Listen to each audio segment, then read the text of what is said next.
The dawn light crept softly through the cracks in the zinc roof, illuminating the small room where Adeyezi sat cross-legged on her thin mattress. Outside, the sky was streaked with pink and gold, and the smell of wet earth after last night's rain hung thick in the air. In the quiet, she could hear the distant call of the market sellers starting to pack up their baskets, the low hum of the river beyond the village, and the soft chant of her mother's prayers. Mama Ijeoma moved quietly around the room, sweeping ashes from last night's fire into the corner. Her hands were thin but steady, and every movement carried the weight of years of labor. "Ada," she said softly, "wake up. Eat before you go." Ada rubbed her eyes and looked at the simple meal waiting on a wooden plate. A bowl of soft pap, barely sweetened, and a tiny portion of akara. She swallowed quickly, forcing a smile. "I'm ready, Mama," she said, though her stomach churned with nervous excitement. Today, a woman from Lagos was coming to their village, looking for a maid. The pay sounded like magic, enough to transform their small, struggling life. Mama Ijeoma hesitated when Ada asked if she could go. "It's a long journey, my daughter. Lagos is not like here. People there are different. You must be careful." Ada grasped her mother's hands, squeezing them tightly. "Mama, I can do this. I must do this. We have no other way." By mid-morning, the shiny Corolla rolled into Otucha, stirring dust clouds that clung to Ada's legs. The woman who stepped out, Auntie Ronke, was dressed in a bright Ankara dress with matching gale, her bracelets jangling softly as she walked. Villagers whispered behind their hands. "From Lagos, see how she glitters," they said. Ada's heart pounded as Auntie Ronke called out, "Adeyeze, right? Come forward, child." Ada approached, bowing slightly, her palms sweaty. Auntie Ronke's voice was kind, but businesslike. "I need a girl who will work in my brother's house in Lekki. She will live in comfort, and I will pay well. But she must be hardworking, respectful, and honest." Ada swallowed, nodding, her pulse racing. Mama Ijeoma's eyes glistened with worry. "Remember who you are. Respect yourself and respect them, but never lose your heart in the city." By mid-afternoon, Ada had packed her small nylon bag with her few dresses, a Bible wrapped in an old scarf, and her best sandals. She hugged her mother tightly, refusing to let go. "Be brave, my child," Mama Ijeoma said, tears slipping silently down her cheeks. "God goes with you." Ada stepped onto the bus with trembling legs, staring as the village faded behind her. Every kilometer seemed to stretch into infinity, the green fields giving way to highways, billboards, and clusters of buildings that scraped the sky. Lagos felt alive, loud, chaotic, and frightening, but Ada's determination blazed hotter than her fear. When the bus finally entered Lekki, Ada's eyes widened at the sight of massive glass buildings, shiny cars honking in endless traffic, and people moving like rivers through the streets. Auntie Ronke guided her to a tall white gate that opened into a sprawling mansion. The air smelled faintly of polished wood and flowers. Inside, a man stood waiting, tall, neat, and composed. He wore a crisp shirt tucked into tailored trousers. His name was Tunde Adebayo, and even from afar, Ada could feel a strange warmth radiating from him. "Welcome, Ada," he said, his voice calm, steady, and unexpectedly gentle. "Auntie Ronke has told me about you. You will help with cleaning, cooking, and organizing the house. Do not worry, you will be treated with respect." The house was enormous, far bigger than anything Ada had ever imagined. Marble floors reflected the sunlight streaming through wide windows. The walls were adorned with paintings she couldn't name, and the smell of polished wood filled the rooms. Her room was modest but clean, a small bed, a desk, and a wardrobe. Ada set down her bag, marveling at the sheer size of her new life. She hadn't realized how much courage she would need, but she felt ready. This was more than a job. It was a bridge to a future she had only dared to dream about. Over the next few days, Ada settled into a rhythm. She rose before sunrise, cooked breakfast, cleaned the house, and tended to small chores without complaint. Every corner she touched seemed to brighten, as if her presence brought life to the mansion. Tunde noticed it immediately. He had never been one to dwell on details, but Ada's care, her soft humming while she worked, and the quiet confidence she carried began to catch his attention. He found himself pausing by the doorway just to watch her, a small smile tugging at his lips. He told himself it was merely curiosity, yet there was a growing warmth in his chest he couldn't ignore. Meanwhile, Tunde's sister Nkechi came to visit unexpectedly. She was stylish, sharp-tongued, and protective of her brother. When she saw Ada arranging the living room flowers with meticulous care, her lips pursed. "So this is the new help," she muttered under her breath. Tunde shrugged. "She's respectful and hardworking. That's all I care about." Nkechi shook her head in disapproval, already forming judgments about the girl who dared to enter her brother's life. But Ada, unaware of the tension she had ignited, continued her work with grace and humility. One evening, as the city lights flickered outside the tall windows, Tunde returned home exhausted. Ada was already preparing dinner. "Oga," she said politely, holding a plate of stew, "I made sure it's warm." He nodded, noticing the soft glow of her smile in the dim light. Something about the way she moved, so unassuming yet confident, unsettled him in a way he had never felt. He found himself lingering, asking questions about her village, her family, and her dreams. Ada answered honestly, her eyes lighting up when she spoke of her mother, her hometown, and the river she loved. Days turned into weeks. The rhythm of their lives settled into something familiar, and Tunde noticed the quiet way Ada transformed the mansion into a home. He caught himself smiling when she hummed while dusting or arranging the flowers. He began to anticipate her presence, finding excuses to linger in rooms she had passed through. Ada, for her part, felt a strange warmth in his presence, but reminded herself of the reality. He was her employer, a man from a world far different from her own. Yet, in the quiet moments, when she glanced at him unknowingly, she felt her heart flutter. The first chapter of her life in Lekki ended with Ada standing on the balcony one night, gazing at the city lights below.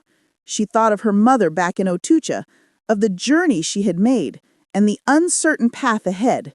Lagos was big, and life here could be harsh, but for the first time, Ada felt that her courage had carried her somewhere worth fighting for, somewhere she might not just survive, but maybe, just maybe, thrive. The following weeks fell into a rhythm that Ada never expected. Lagos was a city that never slept, and her days mirrored its restless energy. She rose before sunrise, navigating the quiet streets to buy fresh ingredients from the local market, where the hawkers knew her now by name. "Morning, Ada," called Baba Cheek, the yam seller. "Your Lagos cooking will make your ogre rich." She smiled politely, paying with the few naira she carried from her first month's salary. Carrying the basket back to the mansion, she marveled at how tall the buildings looked in the early light, glass shining like the eyes of giants.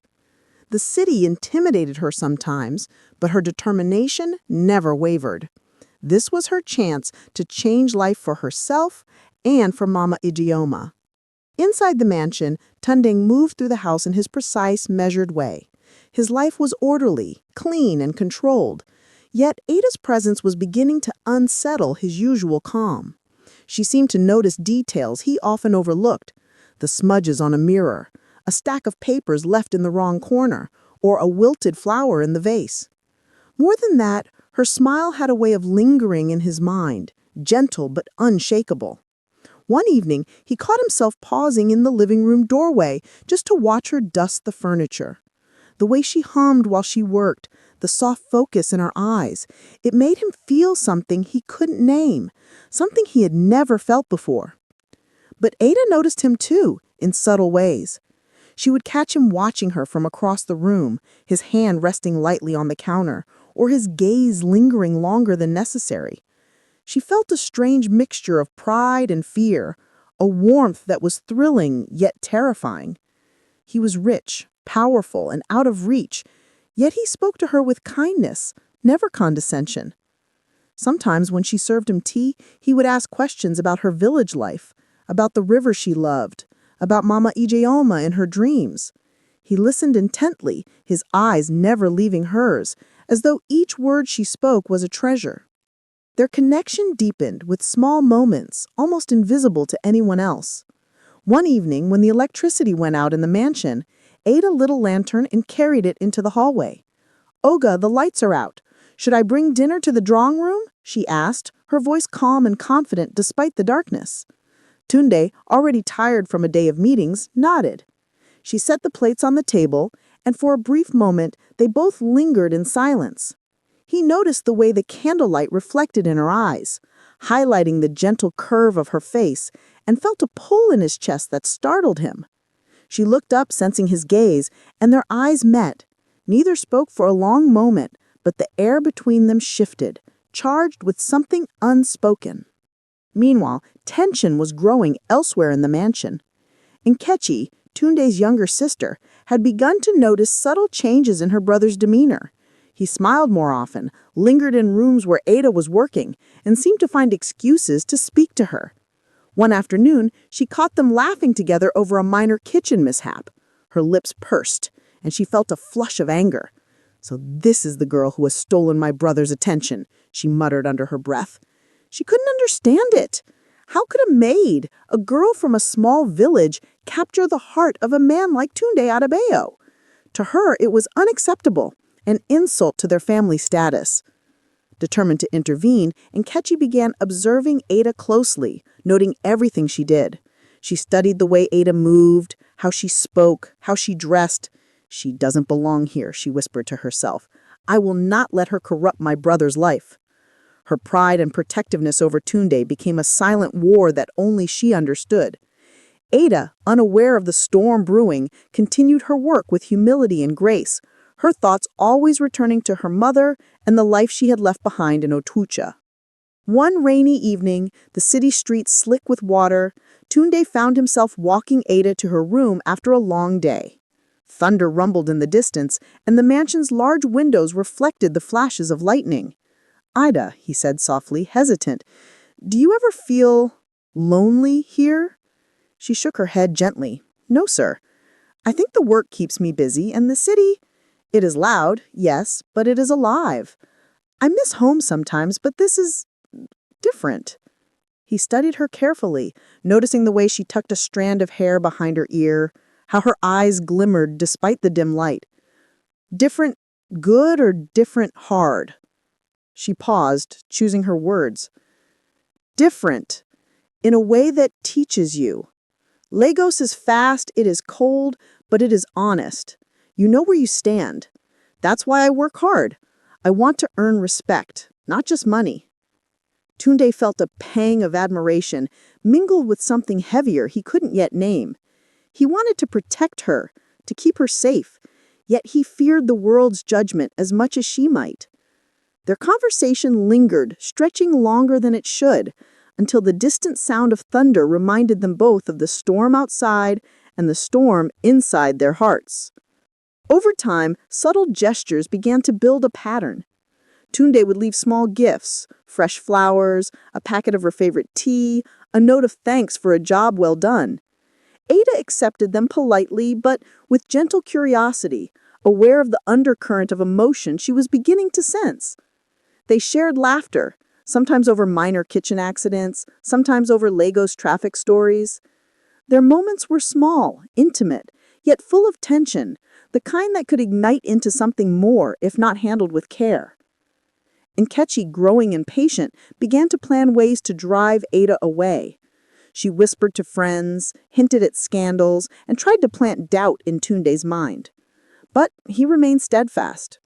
"Ada is honest, she is kind.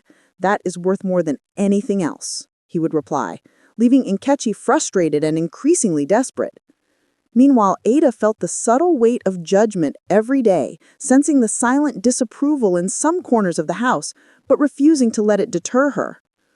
One night, after a long week of work, Ada finally allowed herself a rare moment of reflection. Standing by her window, she watched the city lights flicker across Lagos, shimmering like stars. She thought of Otucha, of Mama Ijeoma hands folded in prayer, and of the journey that had brought her here. Her heart was restless, filled with both hope and fear. For the first time, she realized that her work, her perseverance, and her courage were not only shaping her destiny, but also affecting someone else's life in ways she could not yet comprehend. And so, the mansion settled into a quiet tension between love and duty, hope and fear, ambition and humility. Ada and Tunde were moving closer together, drawn by respect, admiration, and something deeper neither dared to name aloud. Outside, the city continued its chaotic rhythm, oblivious to the quiet drama unfolding behind the mansion gates. In that turbulence, a bond was forming that could withstand judgment, prejudice, and even family opposition, though no one yet knew how fiercely it would be tested. The days in Lekki passed with a rhythm that was at once familiar and new. Ada had grown accustomed to the mansion's vast rooms, polished floors, and the soft hum of the city beyond the walls. She woke each morning before sunrise, performed her chores with quiet diligence, and then slipped out briefly to the small local market to gather fresh produce and ingredients. Each trip reminded her that Lagos, for all its chaos, offered opportunity, both frightening and thrilling. She enjoyed the subtle nods of recognition from the market vendors, who called out her name and praised her diligence. "Ada, the city suits you well," Baba Chike would joke. Ada smiled politely, but felt the pang of homesickness whenever she thought of Mama Ijeoma. Inside the mansion, the relationship between Ada and Tunde deepened in ways both obvious and hidden. Their conversations became longer, moving beyond chores and small talk into dreams, childhood memories, and whispered hopes. Tunde found himself confiding in her more than he had in anyone else. One rainy afternoon, while the storm outside rattled the windows, he sat beside her in the kitchen, watching her stir a pot of stew. "Do you miss home?" he asked quietly. Ada paused, her hand hovering over the spoon. "Every day, sir. But being here, it teaches me things I could never learn in the village. Lagos is hard, yes, but honest." Tunde nodded, a weight settling in his chest. "You make this house feel like home, Ada," he said softly. "Even when it's cold or empty, your presence, it changes everything." Ada felt her heart flutter, but kept her eyes on the pot. "I only do what I can, sir," she whispered. "That is all." But not everyone in the house shared Tunde's admiration. Mekichi's suspicion and frustration grew sharper with every passing day. She watched them carefully, noting the quiet glances, the subtle smiles, and the moments of shared laughter. To her, Ada was an intruder, a threat to the life and social standing her brother had inherited. One afternoon, she found herself alone with Tunde in the study. "You know she's just a maid, right?" she asked, her voice clipped. "She doesn't belong here. People will talk. You can't let this, whatever this is, affect your reputation." Tunde looked up from his paperwork, meeting her gaze steadily. "She is kind. She is honest. That is worth more than anything else, Nekichi. Her background does not define her character." Nekichi's lips pressed into a thin line. "But the world will not see it that way. Society does not forgive crossing boundaries." Despite her objections, Tunde's feelings for Ada continued to grow. He began leaving small notes for her, expressions of gratitude for the work that she had done, or encouraging words when he noticed her tiredness. Ada accepted them politely, but inside she was torn. She had grown fond of Tunde, though the vast gap between their lives frightened her. She reminded herself constantly, he was her employer and she was a maid. Yet in the quiet moments, when they crossed paths in the hallway or shared a laugh over a minor accident in the kitchen, her heart betrayed her caution. Rumors began to spread outside the mansion walls, as they always did in Lagos. The driver mentioned it to a friend, who told another friend, and soon whispers circulated among the city's social circles. "The man from Lekki is falling for his maid." Though the news had not reached newspapers, gossip in Lagos moved faster than wildfire. Nekachi, sensing the inevitable scrutiny, became increasingly desperate. She devised subtle ways to create tension between her brother and Ada. Critical remarks about Ada's clothes, insinuations about her village background, and carefully timed interruptions to private moments. One evening, the tension came to a head. A storm raged outside, the rain hammering against the windows. Ada was arranging the dining table when Nekachi entered abruptly, her eyes flashing with fury. "Ades," she said sharply, "I think it's time we had a serious talk about boundaries. You cannot confuse my brother with your charm." Ada froze, her hands clutching the cloth she had been using to dust the table. I I don't understand, Ma. I only do my work." Tunde appeared behind Nekachi, his brow furrowed in frustration. "Enough, Nekachi. She has done nothing wrong. You are being unfair." Nekachi's voice dropped to a hiss. "She is not from this world. She will ruin everything." Tunde's jaw tightened. "She is honest. She is kind. She is everything you failed to see. I will not allow prejudice to dictate my heart." Ada's eyes widened, tears threatening to spell, as she realized the weight of the words. She had feared society's judgment, but never expected to hear such vehement opposition from Tunde's own sister. That night, she retired to her room quietly, her heart pounding and her mind a whirlwind of doubt and fear. In the days that followed, the mansion felt heavier. Silence stretched between the occupants, punctuated only by the distant hum of the city and the occasional thunderclap. Ada and Tunde's interactions became cautious, measured, as though every word might ignite conflict. Yet, despite the tension, moments of connection persisted. One afternoon, as Ada washed the dishes in the kitchen, Tunde appeared quietly behind her. He leaned against the counter, his eyes softening. "You do not deserve this," he said quietly. "All this scrutiny, all this judgment, you only bring goodness to this house." Ada felt a rush of warmth and relief. "I only do what I must," she whispered. "I only try to make things better." Outside, the city of Lagos continued its restless rhythm, oblivious to the quiet dramas unfolding in the mansion on Lakey's shoreline. Street vendors called out their wares, buses honked impatiently, and neon lights flickered along the highways. Life carried on, fast and unforgiving. But within the mansion walls, a different kind of storm brewed, of hearts, expectations, and social divisions. Ada knew that her journey was only beginning. She had left Utucha seeking opportunity, and she had found it. Yet she realized that the price of love in a world ruled by class and expectation could be higher than she had ever imagined. One night, as she stood on her balcony watching the city lights dance across the lagoon, Ada allowed herself a rare thought. Could she truly belong here? Could someone like Tunde, rich, refined, and admired by many, ever truly care for someone like her? Her mind was a storm of hope and doubt. The reflection of the Lagos skyline reminded her that life was unpredictable, dangerous, and beautiful all at once. Meanwhile, Tunde wrestled with his own turmoil. He wanted to protect Ada, to shelter her from the prejudices that surrounded them, but he knew that standing up for her would come at a cost. His sister's disapproval, society's whispers, and even his own inner doubts threatened to cloud his judgment. Still, every time he looked at Ada, he saw a light he could not ignore, a light that reminded him of all that was good, honest, and beautiful in a world often too harsh to notice such things. And so the mansion became a place of quiet tension. Love had begun, tentative yet undeniable, while shadows of judgment and disapproval crept silently through the halls. Ada and Tunde's bond was forming, resilient yet fragile, ready to be tested in ways neither could foresee.